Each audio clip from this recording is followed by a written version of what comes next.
Hello, everyone. Thanks for being here. We're just going to wait a couple more minutes for people to kind of attend and join in. Oh,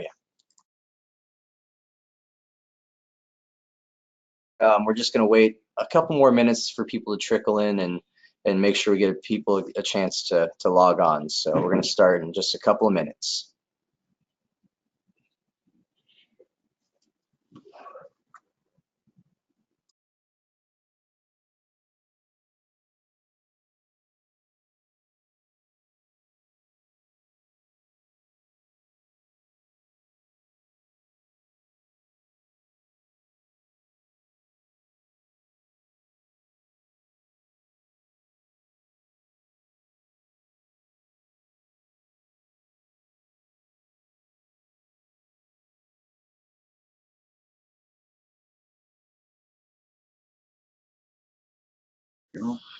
Okay, hello everyone. Thanks for being here and thanks for attending our BBB investment fraud webinar as part of our BBB Skill Builder series. My name is Evan Arnold Gordon. I'm a public relations specialist here. And my name is Kenneth Mitchell. I am the marketing supervisor. So yeah, we're gonna get started, and we have the comment section there, the chat button, and feel free to type in your messages, any questions, anything you want to address that we will get to at the end of the presentation. So let's get started. So our objective today is to train everyday people to be fraud fighters nationwide to carry the prevention message into your communities and warn others about investment fraud. So today we will learn on how to fight fraud. This investor protection campaign is grounded in numerous studies that have resulted in a body of research helping us to better understand what the face of investment fraud looks like, the most common persuasion tactics used in investment fraud, and how to protect yourself from scams. Whether or not you invest right now, we think this discussion will be valuable, and hopefully you will continue to share what we talk about today with your colleagues, friends, and relatives. Before we really get into everything, we just wanted to kind of let you know that this presentation is in partnership with the FINRA, Financial Industry Regulatory Authority, Investor Education Foundation Program, and we just want to make sure we can simply demonstrate steps every investor should take before making any investment decision. All right, so what is investment fraud? Well, it's any scheme or description relating to investments. It induces investors to make purchase or sell decisions on the basis of false information, frequently resulting in losses. These scams take many forms, but all prey on the desire to make money without much risk or initial funding. Investors are lured with false information and promises of large returns with little or no risk. So yeah, that's a basic overview of the investment fraud and what it involves and how it comes into play. So yeah, so exactly. And so with our BBB scam tracker that we have, we try to take in as many reports as we can and hear from consumers and businesses alike. So last year, our scam tracker recorded 238 investment scams. The median amount of money lost was $2,300, and that was one of our highest median amount of money loss of any scam that was reported to us. So a few facts that we gathered here in our scam tracker was that this was primarily due to an increase in median monetary loss, that the scam became more prevalent in our communities. And it also ranked as the second riskiest scam overall in 2017. So primary means of contacts for scammers of investment fraud is through phone calls, and typically they'll ask for wire transfers. Now, it's very important to never do wire transfers if that comes up with a company or entity you don't know of, because it's nearly impossible to get your money back. All right, so just thinking about it, try to think, like, who do you guys think these victims are?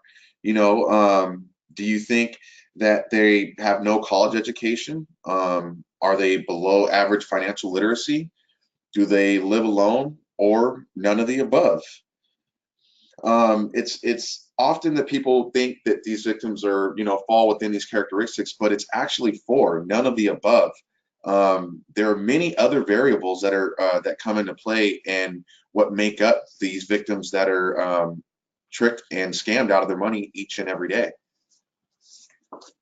Exactly, Kenneth. And And so some of the demographics as well too that we found that are typical of people are actually they're married, they're 45 to 54 years old, they're more financially literate, they're college educated, self-reliant, they have a recent change in financial or health status, and they're often risk takers.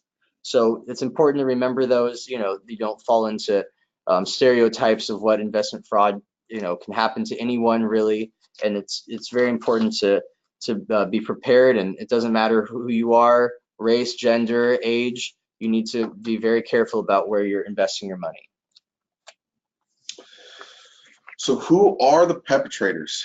Well, fraudsters often target their victims through traditional offline social networks, such as community service groups, professional associations, or faith-based organizations. Scammers infiltrate groups of individuals connected through common interests, hobbies, lifestyles, professions, or faith to establish strong bonds through face-to-face contact and sharing personal interests before launching their schemes. In general, most perpetrators of financial fraud outside of identity theft are individuals whom the victims trust. The trust is the vehicle for financial fraud and often makes fraud particularly devastating to the emotional stability and confidence of the victim. This information can actually be found on FINRA under Taking Action, an Advocate Guide to Assisting Victims of Financial Fraud. Yeah, so definitely check out that website as well after our presentation, and they've been really helpful with a lot of this information. They also helped us provide some of these pre-investment questions that it's important that every person takes and reviews. So is the company I'm investing in registered to sell securities? So you want to be wary of a company that has not registered its securities. Companies that do not register their securities must file annual reports with securities regulators. So to get a broker's central depository record, you can call the National Association of Security Dealers at 1-800-289-9999. Also, the second question, is it too late if I don't invest my money now? You want to be suspicious of the sellers that give the impression that only a few shares of stocks or partnership units are left. We call this high pressure sales tactics, and it's often a red flag that they're just trying to get you to think, or just to invest without thinking, I should say. Does the investment have a track record? So many scam artists link their investment opportunity to similar hot entrepreneurs, often using news stories about the success of legitimate companies as bait. Number 4, where is my money going? Legitimate companies account for investors' money at all times. Request written proof from the company about the amount of money going to the actual purchase of the investment opportunity. Remember, the more expenses, the fewer earnings for you. Do I have an independent, knowledgeable, trustworthy person who can advise me? So make sure you get an independent appraisal of the investment and that you're not getting a biased appraisal or a biased opinion of what you're investing your money in. Do I know who I'm dealing with? So try to find published information of the company in which you'd like to invest, including the registration of securities. You can check with local law enforcement agencies, and of course you can check with us here at the Better Business Bureau in the area of which you're trying to invest to see where the promoters are located. Can I be certain the promoter is not lying to me? Scam artists lie. Their success depends on having an airtight answer for everything. So make sure that you're not trying to alter the cost and value of numerous worthless investments. And lastly, do I know when something is too good to be true? That's kind of our mantra here at the Better Business Bureau. If something seems too good to be true, it probably is. So investing is always risky. However, you can make it a little less risky if you demand written proof of profit projections and do not rely solely on verbal projections. Well put, thank you. All right, so next I wanted to share with you guys some common risk factors. Some where we wouldn't think we were doing anything wrong, but the statistics tell us otherwise. For example, relying on friends, family, and coworkers for advice isn't always the smartest thing to do. 1/3 of the national sample do this, and 70% of them were victims that invested based on advice from a relative or friend. Failing to check backgrounds and registration of professional or product is also a huge risk. No matter how trusting, 80% of victims didn't check professional or previous law violations, and 65 to 70% didn't even check the registration on professional or product. Things to be mindful of. Owning high-risk investments, it demonstrates tolerance for risk. Fraudsters look for this in deciding who to target. Relying on friends, family, coworkers for advice, 1/3 of national sample, but 70% of victims made that investment based on advice from a relative or friend. Being open to new investment information. 3 times as many victims went to free investment seminars than the national sample. Failing to check background and registration of professional or product.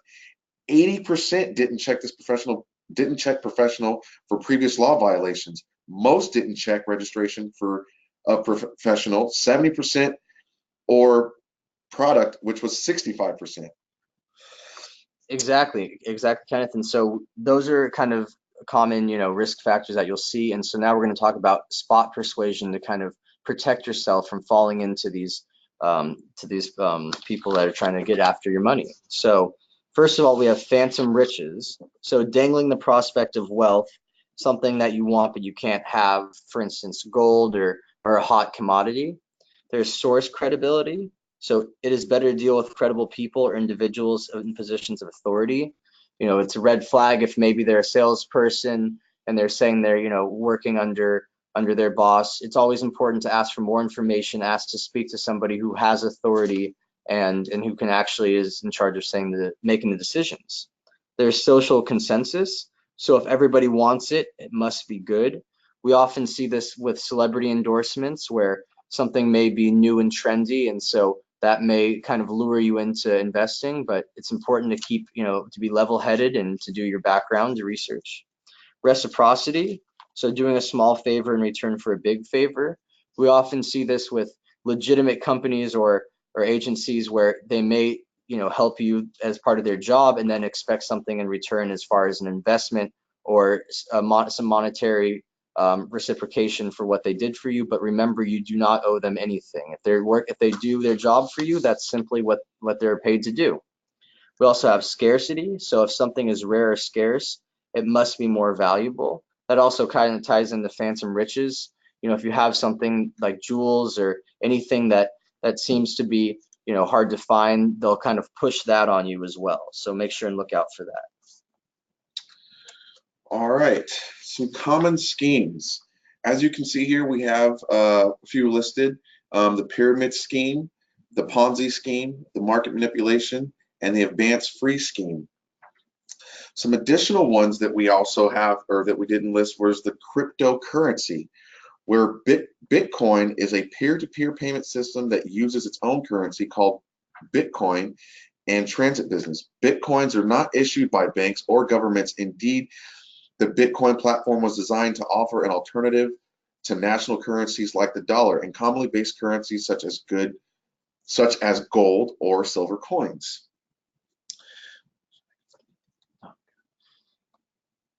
So we have an example here. As I mentioned earlier, we have our scam tracker, which we check daily. We've had our scam tracker on our bbb.org website since 2015, and we have over 115,000 scams reported. Now, that tells you two things: that there's been a lot of scams reported in the 3 years that we've had it up, and also that we never delete our scams. So we're always checking, and we're looking for patterns as well, maybe companies that seem to show up over and over again. And we pulled this example of investment fraud that we found that pertains to this PowerPoint and this presentation. So I'm going to read off to you what the victim reported. So the business name that duped them was called Next Managers. It was reported in May. The victim has their postal code, so they have some anonymity as well. And the total dollar amount lost was $10,000. So the description we have here is: I was contacted by one Charles Knapp and asked to invest in his company. I paid $10,000 in Bitcoin. When I was supposed to receive my ROI, return on investment, I didn't. He kept giving one excuse or the other. After that, he blocked me and I was totally unable to contact him. So as Kenneth mentioned, Bitcoin is very prevalent in today's day and age.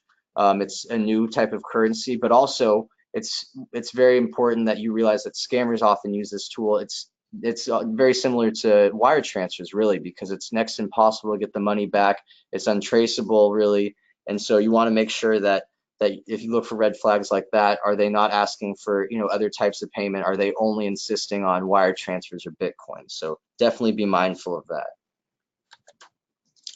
All right, so we can start discussing some how to prevent investment fraud.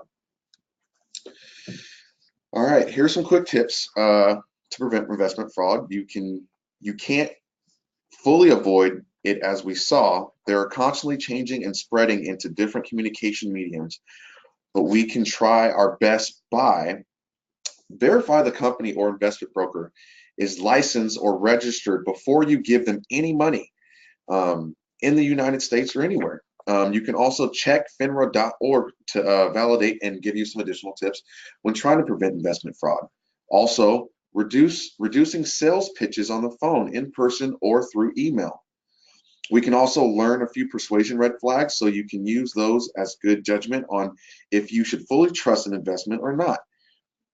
You can't trust who is on the other end of the phone if you can't see them. If I can't see them, if I can't sit face to face with you, I'm not investing with you. And lastly, you can do your research by calling this number or online at saveandinvest.org, where you can review background information on the company. You can also use our free scam tracker tool online to see what scams have been going on in your area.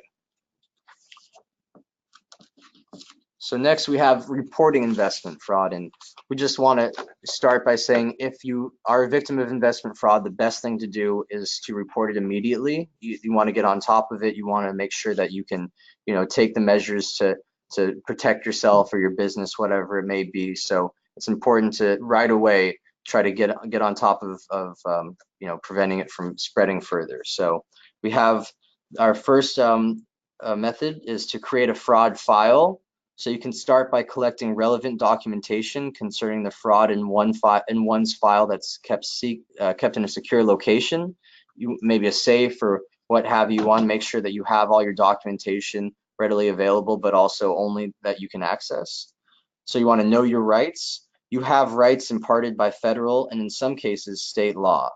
You can learn about your rights for better protect yourself as well. You can report to regulators. So we have a bunch of different places and entities that you can report this to. So we have the Financial Industry Regulatory Authority, the U.S. Securities and Exchange Commission, or the SEC, as it's well known, North American Securities Administrators Association, the National Association of Insurance Commissioners, National Futures Association, the U.S. Commodity Futures Trading Commission, and the Internet Crime Compliance Center. It's also important to report the fraud to law enforcement, as I said, as soon as possible. Reporting the investment fraud to law enforcement is important to begin the recovery process, ensure the responsible parties are investigated, and prevent further damage to other individuals as well. You can consider civil remedies. You can file a report with the Federal Trade Commission, or you can contact the FTC's compliant assistant. And you can also consider to make sure you are able to recover some of your lost assets through arbitration, mediation, and civil lawsuits. And you can follow up by reviewing the steps you've taken and follow up after 30 days with any law enforcement agency or organization that serves victims. All right, so here are some focal points to help you when trying to make some smart investments. Many of us spend a lot of time focusing on our finances during tax season, but we really should focus on them year-round to avoid any surprises. No matter the season, now is the time to take stock in your finances. Investor alerts from FINRA are a great way to keep up to date on investing.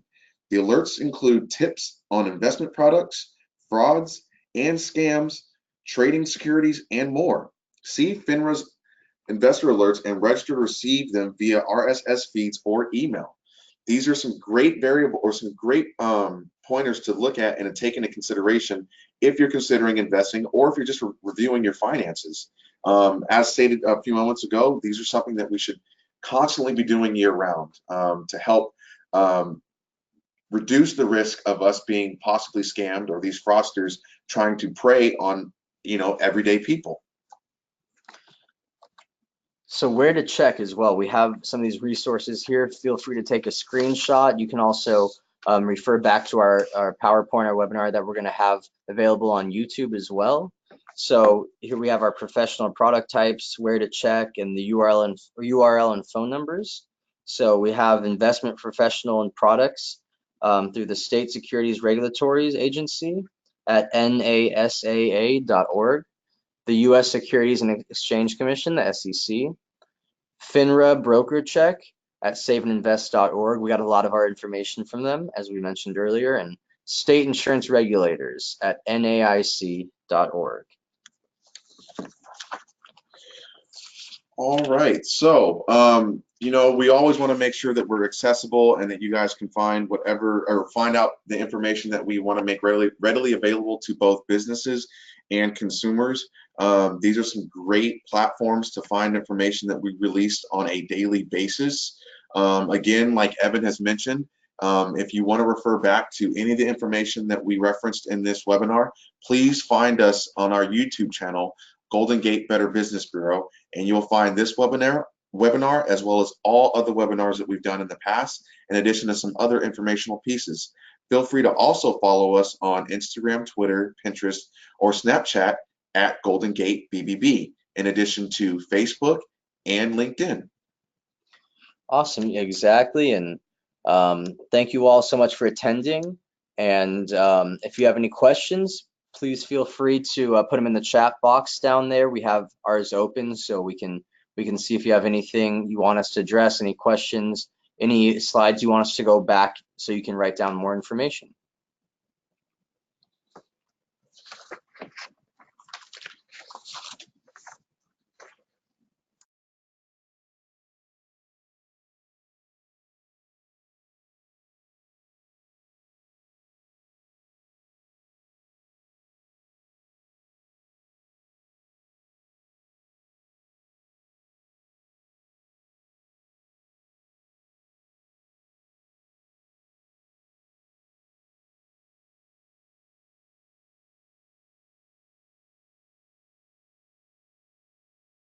Okay, well, thank you all for attending. And like we said, you can find this webinar on our YouTube page, and hope you all have a great rest of your day.